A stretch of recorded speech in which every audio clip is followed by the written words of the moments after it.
ရဲတွေကလိုက်လံဖမ်းဆီးဖို့ပြင်လိုက်တဲ့အချိန်မှာတော့အားလုံးကနောက်ကျသွားခဲ့ပါပြီ။တရားခံဟာဟိုတယ်မှာတဲခိုမဲ့ဧည့်သည်တယောက်လိုဟန်ဆောင်ပြီးအထဲကိုဝင်သွားခဲ့တယ်လို့သူ့ရဲ့အပေါင်းဖော်တွေကလည်းတဟိုတယ်လုံးရဲ့စောင့်ကြည့်ကင်မရာစနစ်အကြီးကိုဟက်ကခိုးဝင်ထားပြီးသားပါ။သူတို့ဟာကင်မရာတွေကမြင်ကွင်းတွေကိုစိတ်ကြိုက်ပြုပြင်ပြောင်းလဲပြီးရဲတွေကိုမျက်စိလက်နေကြတာပေါ့။တခြားနည်းလမ်းမရှိတော့တဲ့အတွက်ရဲရရှိတွေဟာတန်တရားရှိသူကိုရှာဖို့သူတို့ရဲ့ကိုယ်ပိုင်မျက်စိကိုပဲအားကိုးလိုက်ရပါတော့တယ်။အဲ့ဒီအချိန်မှာပဲတရားခံဟာရဲတွေရဲ့ဘေးနားကနေအေးလူလူဖျက်လျှောက်သွားခဲ့ပေမဲ့ရဲတွေကတော့သူ့ကိုလုံးဝမမှတ်မိကြပါဘူး။ဘာလို့လဲဆိုတော့သူဟာသူ့ရဲ့မျက်နှာအစစ်အမှန်ကိုဘယ်သူမှမပြဘူးလို့ပါပဲ။အခြေအနေမဟန်တော့တာနဲ့ရဲတွေဟာတန်တရားရှိသူမှန်သမျှကိုလိုက်လံတားဆီးစစ်ဆေးပါတော့တယ်။ဒါပေမဲ့ရဲတွေလုံးဝမထင်မှတ်ထားတာကတော့ဒီကိုင်းဟာတရုတ်ဆောင်တာတင်ကျွမ်းကျင်တာမဟုတ်ပဲသူတို့ရဲ့ရုပ်ရည်နဲ့အမတ်သားတွေကိုပါမျက်စိတမိတ်အတွင်းပြောင်းလဲပြစ်နိုင်တာပါဒီလူဆိုးတွေဟာရဲတွေကိုစိတ်ကြိုက်ကစားနေကြတာပေါ့သူတို့ရဲ့ရုပ်ဖြတ်မှုကအပြစ်ပြောစရာမရှိဘူးလို့ထင်နေတော့မှာပဲ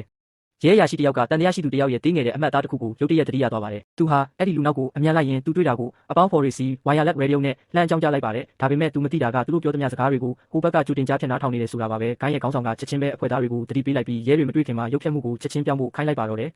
ရဲတွေအသေးအတန်ရှာဖွေနေတော့မှပဲရာဇဝတ်သားတွေဟာဟိုတယ်မီးဖိုချောင်ထဲကိုတိတ်တဆိတ်ဝင်သွားကြပါတယ်ကျွမ်းကျင်တဲ့အချိန်ဟုန်နဲ့ပဲအဝတ်စားတွေလဲလိုက်ကြပြီးကြိုတင်ပြင်ဆင်ထားတဲ့သပင်တူတွေကိုတက်လိုက်ကြတယ်သူတို့ပြန်ထွက်လာတဲ့အချိန်မှာတော့ဘာမှမသိတဲ့အပြစ်ကင်းစင်တဲ့မိန်းကလေးငယ်လေးတွေအဖြစ်လုံးဝပြောင်းလဲသွားပါပြီရဲတွေဟာသူတို့ဘေးနားကနေဖြတ်သွားတာတောင်ဘာမှကိုရိပ်မိခြင်းမရှိပါဘူးပိုဆိုးတာကတော့လူပေါင်း1000ကျော်တက်ရောက်မဲ့အကြီးစားပြပွဲကြီးကစတင်တော့မှာပါလူအုပ်ကြီးထဲမှာဒီလူဆိုးတွေရောနှောပြောက်ွယ်သွားတာကိုရဲတွေဟာဘာမှမတတ်နိုင်ပဲကြည့်နေရရုံပဲရှိပါတော့တယ်အဲ့ဒီနောက်မှာတော့ရဲရင်လုံးနဲ့လှုပ်ရှားမှုတစ်ခုအနေနဲ့ဒီကိုင်းဟာစင်မြင့်အလဲကိုခုန်တက်သွားပြီးကျမ်းပြင်ကအပေါက်ကြားထဲကနေခြေရာဖြောက်ပြောက်ွယ်သွားပါတော့တယ်ရဲတွေကတော့ဒေါသထွက်ပြီးကြမ်းရစ်ခဲ့တာပေါ့